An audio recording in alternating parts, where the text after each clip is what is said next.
Alright, Tesla fan, let's get straight to it, guys. So today I'm going to show you how to enable the Dashcam autosave in your Tesla. This feature will actually help you keep record footage of any events while you're driving, guys. So it's actually really easy and simple. So first things first, guys, you want to make sure you have a properly formatted USB drive inserted into your vehicle's USB port, okay? But, okay, if your Tesla is actually from 2020 or later, then it might even have a pre-formatted USB in the glove box for you to use. So next thing, guys, what we need to do is we need to enable the dash cam feature. So what you need to do, guys, you want to go to controls, navigate to controls, and then click on safety. Okay, controls and then safety and then dash cam, and make sure that the dash cam is turned on.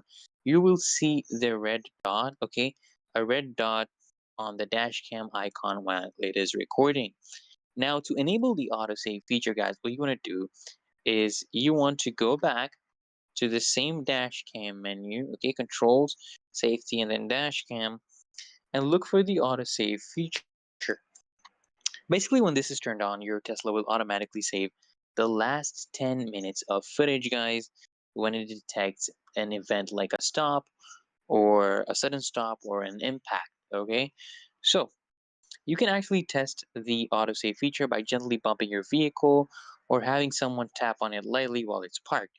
And just check your USB drive later to ensure that the footage is actually saved. And that's it, guys. So go ahead, hit that link in the description to learn ways to upgrade your ride even further, guys. See you in the next one. Make sure you subscribe, guys, so you can get notified for new videos. I'll see you.